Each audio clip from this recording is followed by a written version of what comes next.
शवाल का चांद नजर नहीं आया। पाकिस्तान में ईद उल फित्र हफ्ता 21 मार्च को होगी। मरकजी रोयते हिलाल कमेटी का ऐलान। इस्लामाबाद में इजलास के बाद चेयरमैन रोयते हिलाल कमेटी मौलाना अब्दुल खबीर आजाद ने कहा कि मुल्क के किसी हिस्से से चांद नजर आने की कोई मुसद्दिका इत्तला नहीं मौसूल हुई।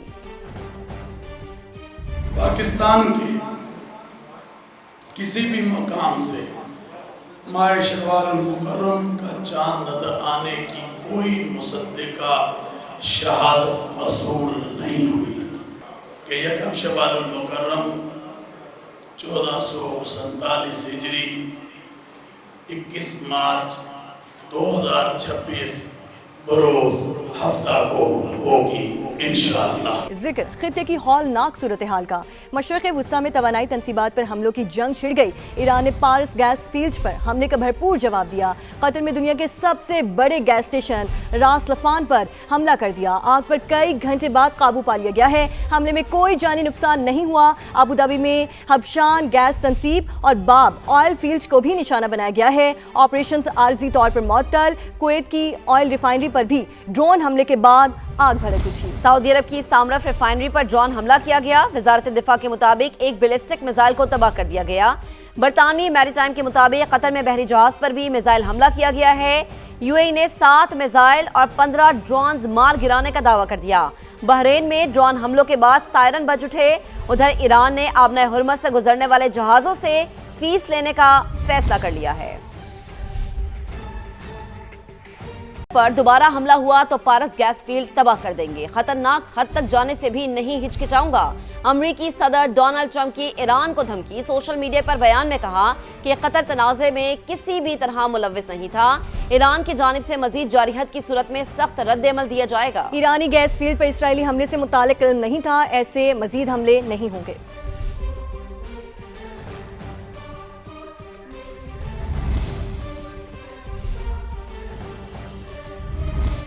अमरीकी वजीर जंग की आज ईरान पर मजीद तबाहकुन हमलों की धमकी। बोले तेहरान किसी सूरत जौहरी हथियार नहीं रख सकता। ईरानी बहरिया के 120 जहाज तबाह कर दिए। पीट हेग्सेथ ने अमरीका का साथ ना देने पर यूरोपीय ममालिक पर शदीद तनकीद की। The media's objectives, not Iran's objectives, not new objectives, our objectives, unchanged, on target, and on plan. Destroy missiles, launchers, and Iran's defense industrial base so they cannot rebuild. We're winning decisively and on our terms. The world, the Middle East, our ungrateful allies in Europe, even segments of our own press should be saying one thing to President Trump. Thank you for the courage to stop this terror state from holding the world hostage with missiles while building or attempting to build a nuclear bomb. Gas station रास लफान पर हमला नाकाबिल कबूल। Qatar ने 2 ईरानी सिफारतकारों को मुल्क छोड़ने का हुक्म दे दिया। अमीर कतर का फ्रांसीसी सदर से टेलीफोनिक रबता। ईरानी हमले को इश्तियाल अंगेजी करार दिया। कहा तवानाई और पानी की तंसीबात पर हमले खत्ते का इस्तेहकाम खतरे में डाल सकते हैं। फ्रांसीसी सदर ने शहरी इलाकों और हसास तंसीबात पर हमले फौरी बंद करने का मुतालबा किया। स्पेन के वजीर खारजा कहते हैं कि मशरक़ वुस्ता का तनाज़ा यूरोप को भी मुतासिर कर रहा है। यूरोपीय यूनियन एक तरफा जंग की मुखालिफत करे। ओमानी वजीर खारजा ने कहा कि अमेरिका का अपनी खारजा पॉलिसी पर कंट्रोल नहीं रहा। वाशिंगटन और इसराइल जो चाहते हैं वो हासिल नहीं कर सकते। ईरानी हमलों पर जवाब का हक महफूज रखते हैं। वक्त आने पर सऊदी क़यादत फौजी इक़दाम करेगी। सऊदी वज़ीर ख़ारजा फैसल बिन फरहान ने वाज़ेह कर दिया। कहा ईरान ने अपने पड़ोसियों के साथ दुश्मनों जैसा रवैया अपनाया। तेहरान समझता है कि खलीजी रियासतें जवाब देने के काबिल नहीं तो उसका अंदाज़ा गलत है। रियाद में अरब और इस्लामी वज़राए ख़ारजा की अहम बैठक। खित्ते में ईरानी हमलों की शदीद अल्फाज में मज़म्मत। हमले फौरी रोकने का मुतालबा। आबनाए हुर्मुज़ को महफूज बनाने और आलमी तिजारत के तहफ़्फ़ुज़ पर जोर। इजलास का अलामी जारी कर दिया गया।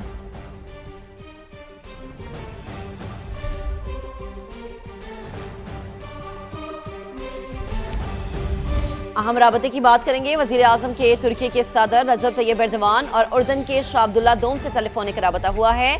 शहबाज शरीफ ने दोनों रहनुमाओं को ईद उल फित्र की मुबारकबाद दी। गुफ्तगू के दौरान मशरिक़ वुस्ता की मौजूदा कशीदा सूरत हाल पर तबादला ख्याल किया गया।